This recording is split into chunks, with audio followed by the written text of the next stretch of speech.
Miller, I kiss your hand, baby. I really do. So, the conversation was a lot softer. He was really worried still. He just didn't know what to do with me. Oh, it was terrible. I think I had to bond myself twice out of jail, something like that, from this situation. And the conversation was really sweet. He was more understanding. And I told, I was moving. I had to move and this and that. No cars to move down here.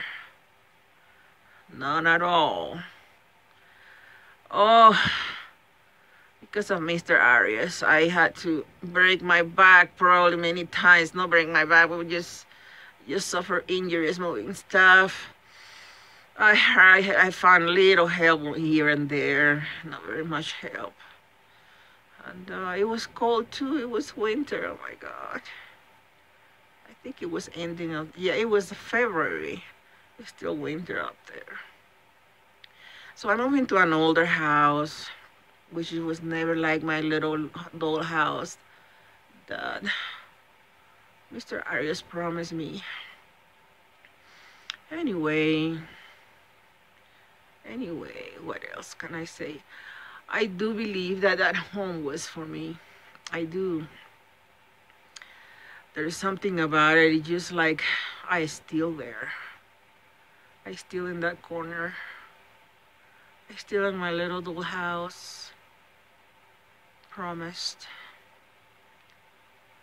I don't know.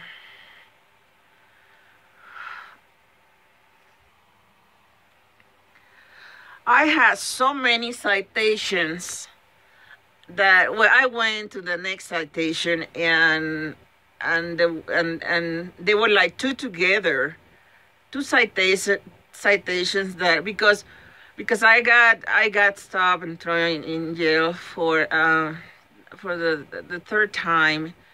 I mean for the third stop, and then there was still one pending. So when I went to court, I got my attorney and everything. When I went to court, I thought they took care of both citations, because there were two. So I thought in that day the two citations were taken care of, but they were not. I didn't know. The attorney didn't tell me anything, so I thought I was free and clean, And then one day I was walking down the street. I went to the grocery store. By the office, by the police department office, there was a small convenience store, and I went walking and I got some bread and butter and some stuff to eat. I was coming back home walking, of course. I was not driving anymore. This is what really made me more rebellious, I don't know why. I was just walking down the street, and this cop stopped me. It was not Rick. It was another cop. He stopped me. And he arrested me right in the middle of the street. And I have no clue what was going on. And I said, what did I do now? I went, I didn't say nothing. I just didn't know why he was arresting me. I said, I had some problems, and he didn't tell me a word. He simply arrested me without telling me why. And I was shocked. I was just walking down the street. It was daytime. And I had just come, a few days back, I had just come out of my citation. As far as I knew, nobody told me nothing. I was clean. I didn't have to go back to court. And anyway, the thing goes back into that. There was another citation pending. The attorney didn't take care of both at the same time, like I thought he did. It was another one pending. I had no clue. So this cop arrested me without telling me for nothing and this and that, And I said, well, what's going on now? Now I cannot even walk the streets. Now it's not even the car. I cannot walk the streets. It's against the law. Oh my God. So anyway, that's what I thought, I said, what now? So anyway, I asked this cop, I say, I need to bond, this is another bond out. So I need to bond me out. Can you let me go in my house and get some cash so I can immediately bond me out? I have nobody to do this for me. I'll be there forever. And I have so many valuable stuff in my house. I didn't want the thieves to come and get stuff in there because I already was experiencing that. I don't know if it was the landlord or who was, but I lost some bills, and I don't know if it was a friend that I knew that used to work in the area. I don't know who was, but I already had lost some bills that I left on the table, $100 an Indian Confederate bill, very old. It would disappear from the table and the $100. And so I was really worried about these, and I said, I cannot be in jail without having nobody to bond me out. So the cop understood. So he walked into the house with me, in my house. Because I was when he stopped me to arrest me because I was walking down the street, my property, my house was just right there. I was just turning around to get into the stairs to go up into my house. So it was just right there. So he said, okay. So he went inside with me in my house, and he followed me all the way because my house had a bedroom upstairs.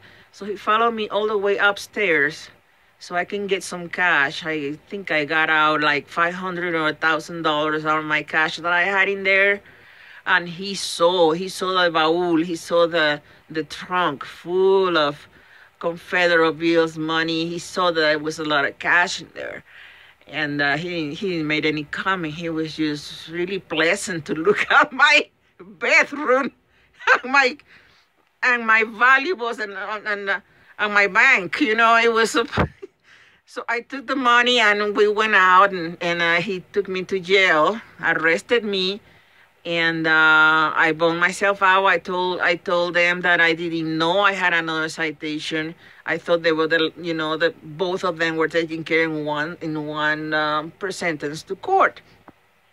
So anyway, they understood that, and here I was free. You know what I mean? I bonded myself immediately. I only was in there for 2 hours, I think, 2 or 4 hours, and I couldn't leave my house like that without precautions and stuff and locking everything. I always have suffered this in my life. I don't know if it's landlords or just neighbors or thieves or a chain of gang that has followed me. I was always getting stolen. I was always getting stolen when I was not at home, especially if I was not home for several hours, especially like in jail, you know what I mean? Because everybody will know, people will know, gangs will know that stuff. The net of internet, Facebook, whatever you want to call it. And so anyway, this cop, he went up with me into the bedroom. He is a witness. But he never wanted to testify. He's a witness that I have. That back then I had a trunk full. I probably had $11,000 in cash in there with Confederate bills and everything. I told him I couldn't bank, and it was true. I couldn't have a bank that would open an account for me back then.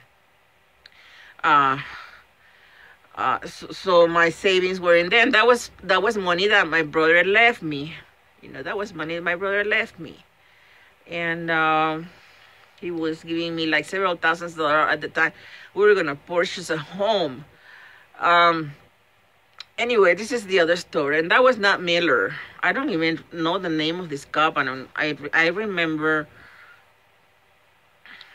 him because he stopped me. He arrested me walking down the street for something that I feel like I was innocent. I was not told anything. I thought, in both cases that were they were like a 1 month case, both of them. So I thought the attorney took care, the defendant attorney took care of both cases at the same time, which was the same stuff, and stopped driving, and it was suspended driver's license. Anyway,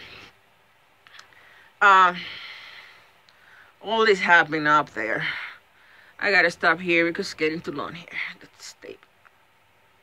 I got 2 more encounters with me, with Miller. Oh gosh.